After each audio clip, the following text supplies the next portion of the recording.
And here we are. I'm so excited. Happy Tuesday. It is Tuesday again, the best day of the week, without a doubt. And I am so excited to bring a special guest to you today. She is dynamic, she's smart, she's talented, and she is going to talk to us about something we all need to talk about, which is forced change. But before I do that, I want you to learn a little bit about her, her professional background, the exciting dynamic life she lives. So Joanne, if you could take it away, I would love for you to share a little bit about your background, please. Well, Leanne, first of all, I am excited to be here. So thank you for the invitation. Thank you I feel like we know each other through this platform. We talked about this just before we started. I am originally from Buffalo, New York, and I'm proud of being from Buffalo, New York. I still love Buffalo, New York. I'll tell you what I do in my free time first, and then I'll tell you about my career stuff. In my spare time, what I love doing is cooking, baking, having friends and family over. That is like the highlight of my life. It gives me tremendous joy being in the company of people that I love and, cooking and, all that stuff that comes from the heart. So that's fun. I love antiquing. And not just the fancy little antique shops. I like going to the estate sales and the garage sales and, just driving into little towns and finding places to find stuff. So I love that. And I'm a traveler. I absolutely, positively love seeing the world. I think it's important. I think it expands our horizons. I think it expands just our repertoire of being able to connect as human beings. So that's my Joanne, that part of Joanne. Okay, and then before you go to the professional stuff, I got to ask you two questions since we started there. What's your favorite thing to bake? I have a lot of favorite things. I love baking my grandmother's recipe for sweet potato pie. Ooh. And everything's from scratch, including the buttermilk crust. And then actually tomorrow I am baking a chocolate cake that's called the Coca-Cola cake. It's got a pound of butter, real cocoa, real Coca-Cola. Wow. It's dense, it's moist, and you pour the frosting on while it's hot. It's like sin. But I'm baking it because my nephew is bringing his new girlfriend over. So any excuse to bake something good, it's a good thing. So we'll all be coming to your house, but we all have to jog there because it sounds like that's got a lot of calories. You got to jog there and jog home. And I know, because we've talked before, that you do love to travel. So before we get into all the serious stuff, tell me one of your favorite places you've ever traveled to. I love Paris and I love Provence. And the very first time I went to Paris was with my great niece for her 16th birthday. We did not do it as with a tour company. Mm-hmm. I took her, we rented an apartment in a little neighborhood. We putzed around, found a cooking class, and it was just a wonderful experience and a different kind of experience than if we had been on a tour. And then we took the train to Provence in the south of France. Nice. And I have never seen such beautiful scenery. It was just the whole experience. And we had an apartment down there. And so, yeah, that's a repeater. That's a trip I want to do again. Well, I think now everybody who's watching this wants to be adopted by you between the baking and the traveling. So tell us about your professional background. It's very extensive. And then we're going to get into our whole conversation, but you've accomplished a heck of a lot. So let's talk about that for a second. So I have spent the last 20 plus years offering consulting in organization development, strategy, organizational effectiveness to just a wide array of clients, ranging from American Honda Motor Company to Opus Senior Services Group, which is a phenomenal group that owns post-acute care facilities, to American Healthcare Association, just lots and lots of, I've been very, very blessed to have worked with and to continue to work with exceptional organizations that do good. They do something for this world and do good. In addition to consulting, I also speak. I speak well, pre-pandemic. I spoke at a lot of conventions and gatherings and love that part of the work. And also do a lot of like executive development, leadership development. I design those programs and deliver them. One of my absolute favorite clients I'm working with now is the American Academy of Neurology. And we have developed a women leading in neurology program, a diversity leadership program. So I like that. I like really helping people and helping organizations find your potential, find it, and then pursue it just like you don't have a choice, pursue it. That's The good fabulous. thing that's come out of this pandemic is now I am a podcaster. Never could have told me I would become a podcaster, but there's actually a Smikle Speaks podcast channel where I get to deliver virtual leadership learning. And the other thing is now I have a YouTube channel, that another blessing from the pandemic, because you never could have told me that I would be the least bit interested in having a virtual presence. So those are the things that I do. It is amazing how the pandemic has changed so many things in our lives, which actually leads us to what we're going to talk about today. And that is forced change. And, let's start with that. How would you define forced change? I can't imagine anybody since 2020 happened doesn't feel like they have had some forced change, but, what aspects of it do you see impacting people? How would you define that? Well, starting with the definition, it is change that is imposed on us. It is not change that we decided to make. So it's change that has an external impetus that is forced on us.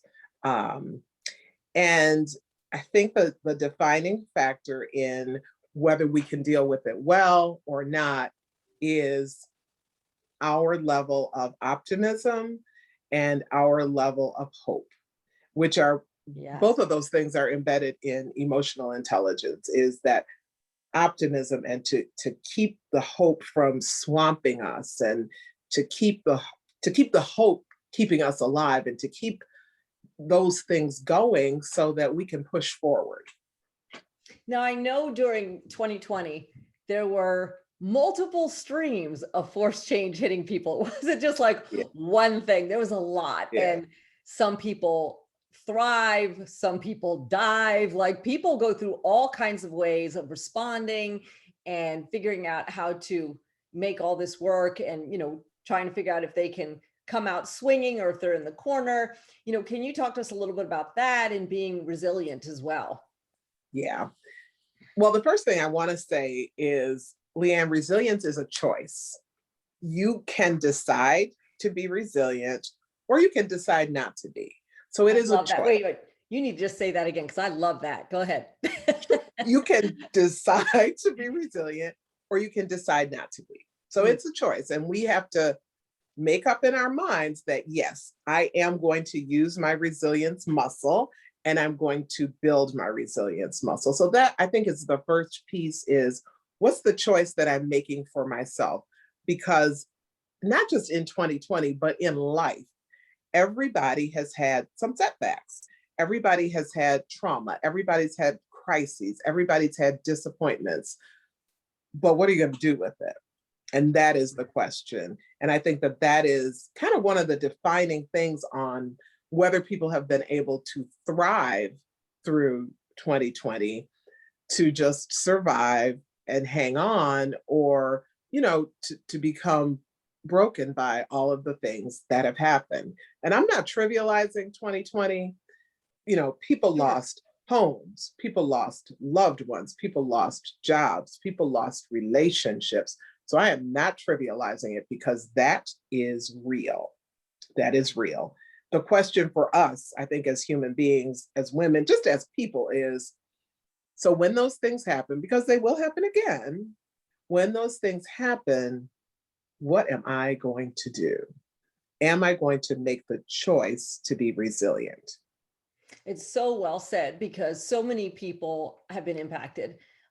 Like you said, professionally, personally, for people watching it who are moms, all of a sudden their kids are at home, and there's like that whole element as well. Right. And, a lot of people got divorced during all of this. There's a Or they're lot of stuff way to happening. getting divorced. Yeah. So if somebody is resilient, then tell me a couple examples of things. Like you're a perfect example. You started a YouTube channel, you started podcasts. What are some things that people can do if they're still kind of going through forced change, but they want to choose resilience? What would you recommend for them? One of the things that, and I mentioned this in the video on facing forced change, is you have to remember that another harvest is coming. that another harvest is coming, and to keep that in the back of your mind, to just kind of make that your mantra, another harvest is coming, another harvest is coming, this too shall pass. I think that that is one of the steps to keeping our resilience. The other thing I think is, who do you surround yourself with? Do you surround yourself with people who believe in the best, people who have hope, who have optimism? Or have you surrounded yourself with people who will drain you emotionally, spiritually, psychologically? So really paying attention to, what does my support system look like? And that's not a one-way street, because the other question is, what are you providing for people? What kinds of support and encouragement are you providing for people? You can get over yourself when you get out of yourself. So doing things, finding opportunities to serve and to volunteer, those are the kinds of things that really do help us build that resilience muscle, because we're doing things. And even like little things like, walking around your neighborhood. I got really deep in my yoga practice because of this pandemic. I think the other thing that helps us not just become more resilient, but in terms of our growth, our personal and our professional growth, is to be open to suggestions, to be open to ideas. Because the more ideas that we can get when things are kind of falling apart, the more likely we are to test a few things, to try a few things. So I really do think that being open to ideas, even ideas that are scary or ideas that are foreign to us, or things, case in point, back in just before the pandemic, the only reason I have a virtual presence is because of my great nephew Dorian and his girlfriend Cyrene. They were here spending the night. She comes downstairs with her phone. We were talking about how much we love Joel Osteen, and she's like, I have his podcast. And I'm like, so you sit and watch him on that little screen? And she's like, no, Aunt Jo, it's a podcast. And I'm like, all right, you're gonna think I live in a cave, but show me what this is. So she shows me the Joel podcast, which I loved. And then Dorian said, you should be podcasting. And I'm like, I should? And he's like, yeah, you should. And then she's like, you should be podcasting. And I'm like, okay, I guess I'll be podcasting. But being open to those ideas, and I can tell you 10 years ago, they could have told me that, and I would have just rolled my eyes and said, I am just fine the way that I am. But as we evolve, I think that we have to be more open to new ideas, to fresh approaches, and just trying new stuff. And who cares if you fail at it? At least you tried. So what, you failed? Absolutely. I hate that stupid expression, failure is not an option. I think that is the dumbest thing that people say. It is an option, and it's an option that will give you the opportunity to learn. I think failure is actually a requirement. If you're going to take on anything, you got to make some mistakes, Yes. It's interesting because, I relate so much to what you're saying, because I have the technical skills of a rock. And if you could told me that I'd even figure out how to just get on Facebook Live and do all this, I'm like, holy smokes. And I'll let the cat out of the bag. We're now working on building a website and everything, do all this. I'm so in over my head. It's fabulously fun, That's exciting. That is exciting. One of the things that I also know that we had chatted about when you were talking about, the connections you have, the people that are influencing you, is it's not just your relationships that influence you. And, when you said this to me, when we had talked before, I so related and loved what you said. Would you take a moment and discuss the impact of the news? Oh, so I think that the news is so unhealthy. And I don't care if you watch Fox News, CNBC, MSNBC. I think that it is a constant onslaught of negative information and of, the things. So I want to just give you this example. Again, I am not trivializing COVID. Yeah. But we have heard this many people died, this many people died, this many people died, this many people died. How about if just one day in a news cycle, we could talk about how many people lived, How many people Amen. got off the ventilators? How many people have gone back home? But we keep hearing the worst of it, and the spin is so negative.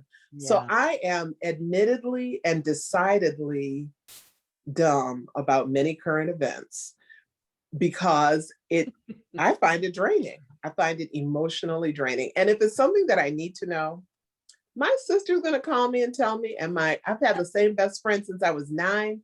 She will call me and say, look, you need to know this happened. Don't be going to a client and not knowing that this happened. Just know what happened. So I'm I've got not a couple news addicts in my life, and I'm like, anything big that happens, they tell me, but I don't have to sit and right. get that toxicity every single day. I'm like, you'll hit Every me if there's a day, highlight. And it every makes them all so mad, but I'm so much happier, you know?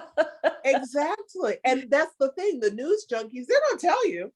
They're gonna tell you. And Yes. even with that, I think, Leanne, we have to also tell them, okay, all right, I heard about what happened. You don't have to repeat it over and over again. You told me once. We don't need to explore it in depth. It's okay.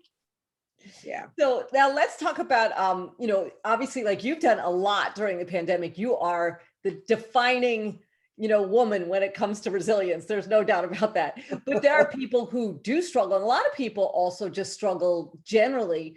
There's emotional issues, there's depression issues, and then you throw forced change and COVID and all that on top of it. And it's a lot. So, if someone's really experiencing something heavy where they are just struggling to get out of bed, Mhm. like what do you say to somebody like that? I am a big believer in therapy. I am just a big believer in therapy. And I say, find a good psychologist Mm, and begin getting the treatment that you need. Like, I believe that you have to do that. Mental health is as important as physical health. And I just think you have to pay attention to that. And yeah. I know some people will say, well, I don't want to go into therapy. Okay, you don't want to go into therapy. Then how about if you start an exercise routine? And I'm not saying that you have to become, what do they call them, triathletes. I'm saying, how about if you become a walk around the park athlete, or a walk around the block athlete? But you've got to do something that forces you to get up and to get moving. Otherwise, the depression or whatever it is will swamp you. And there's a distinction between being in a depressed state and having a moment of depression. So I think Yeah. that people also have to kind of gauge where they are and don't be afraid to get the help that you need. Get the And help that you need. I think that's such a great distinction you make because, some people really get depressed, like full blown and are really struggling. And then some people are like, I'm resilient, I'm resilient, I'm resilient. I'm just not resilient today. Oh, wait, I got to pick myself up. And then there's just, I like to call them low moments, where Right, you're right. just like, it's raining. I've been in my house forever, and you got all that stuff going on. Do you have any little tricks of the trade that you do if it's just a low moment, but you're not needing to go into therapy, but you're just not feeling it that one day? You know, I told you I like the kitchen, so unfortunately I'll bake something. But I'm also really blessed to have a fantastic support system. Mm, I and I mentioned Michelle. We've been friends since I was 9, and so I'm not uncomfortable calling her, calling my sisters, calling, reaching out to people and saying, this is just a blue day for me, and owning that. The yoga practice has helped me. And I am a big believer in prayer. I belong to a prayer circle, and that is a tremendous help for me. And having that connection of women that I can say, I just need for you to pray with me and for you to pray for me. So I am a big, big, big believer in prayer. And I find that on those days where it's like, come on, how, that finding a scripture and then repeating it and then asking for prayers and then praying for myself, those things are very important to me. that's awesome. Because also, if you're in a group like that, you can ask someone else, do they know scripture or something that would really speak to you and what you're going through at that moment? Exactly. And, Exactly. and then, if you're a little bit more silly, like I unfortunately tend to be, there's always music, you know? Mhm. Sometimes I just put on a song, close the door to my home office, and, you know, just shake my booty and like move around and feel some, because sometimes you just got to, you know what I mean? Right. I We know it's have not the to most professional move. way to handle things, but if I could bake like you, I'd probably be double my weight since COVID. But you know, the other thing, Leanne, what we're doing right now, just laughing, putting on a stupid movie that makes you laugh, you know, reading Yeah. a silly reading, so just laugh and have people that you can laugh with, you know? And if you like to dance around naked, dance around naked. Hey, I Who didn't say I was naked now. Hold on a minute. cares? Okay, I am. But hey, well, you know, everybody's welcome to do what they want to do. You are so awesome. Okay, continue. Sorry. That's funny. But you got to do what works for you. And Yeah, everybody has something different that works for them. And well, I also think you have to find what works for you. Because yeah, when I say everybody's got something different that works for them, we haven't all done the work to explore ourselves because, you know, many of us have been raising kids, taking care of parents, doing whatever we've been doing, and mhm. we haven't devoted the time to exploring the self. So you have to find what works for you by testing and trying a bunch of different things. And then you can do what works for you and expand your repertoire of things that work for you. And you also, you know, I know things like this. There are Facebook groups. Some people do Zoom things. I have a couple of my friends that I've been friends with them all for over 20 years, and we all got connected on Zoom. Once a week we get on Zoom, and you know that helps too, because then you can have people you can Right. confide in and talk to and go Right. through all that too. Right. Now I gotta tell you, Leanne, I'm zoomed out. I have just had it up to here with Zoom.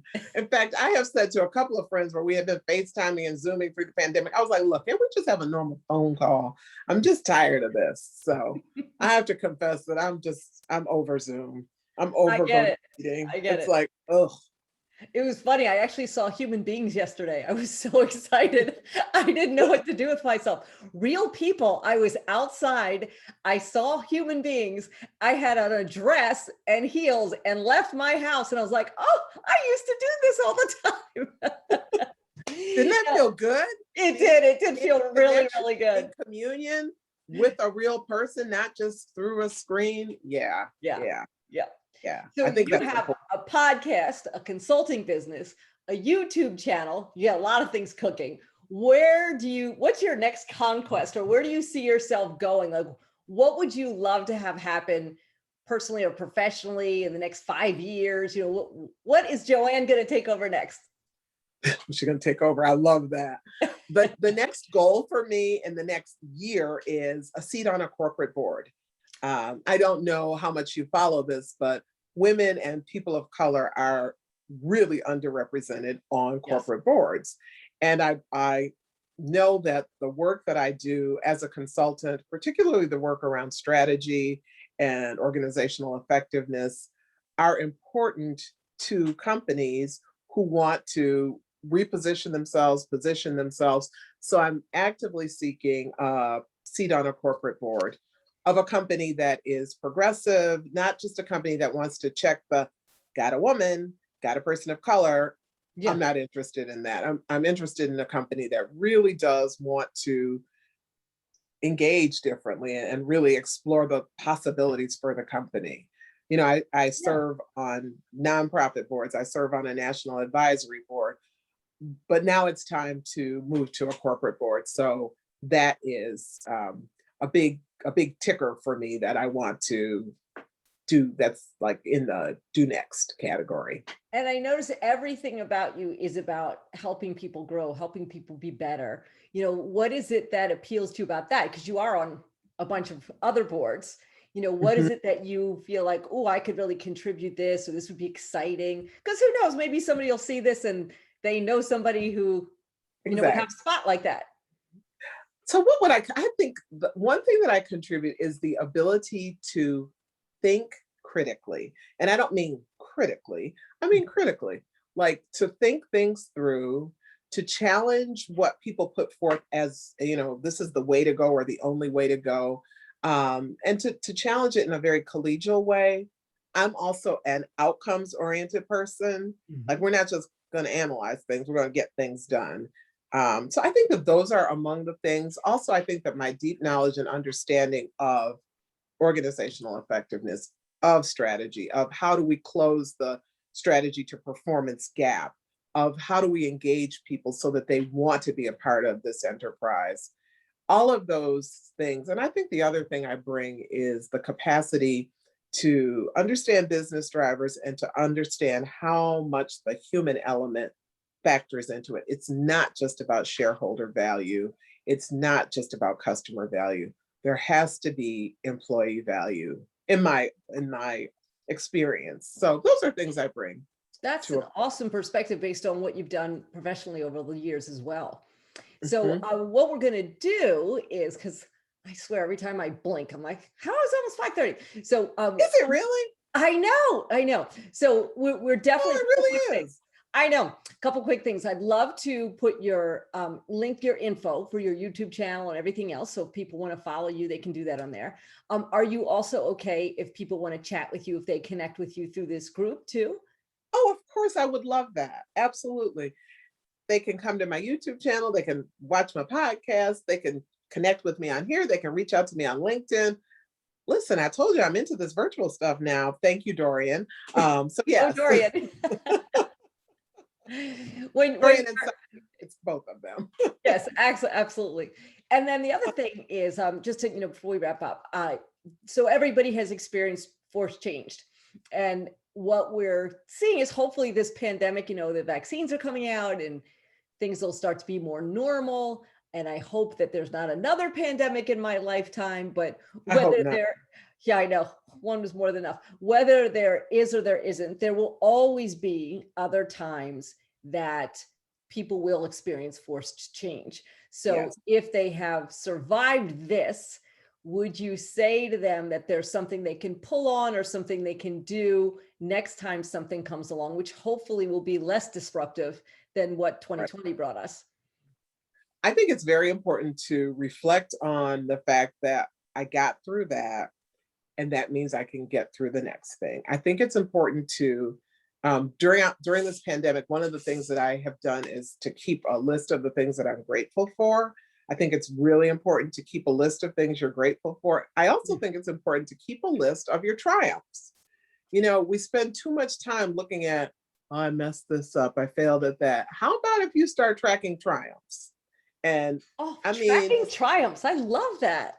Yeah, track triumphs. And it does not have to be that you did something that is earth-shaking. Your triumph may be that you got outside and planted flowers today because it's a beautiful day.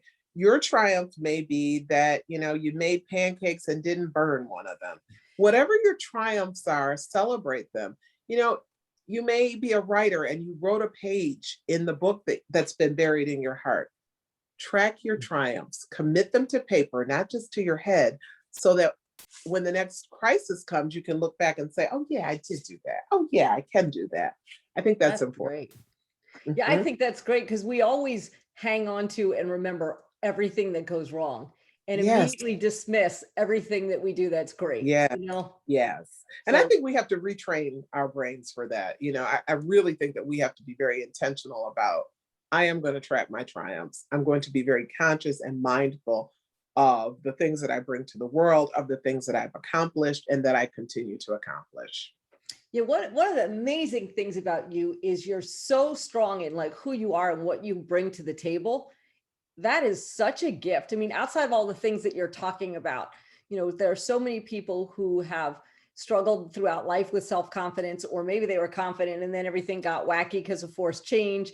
But just being around you, I feel like everything is possible when I'm around Joanne. It's awesome that you have that energy and you project it on people. It's just powerful, really is. Everything is possible. I believe that. I believe there's a scripture that says, with God, nothing shall be impossible. I believe that everything is possible. Yes. And it is so clear that is in your soul and who you are. And it's amazing. So thank you for being on here. We will post all your stuff.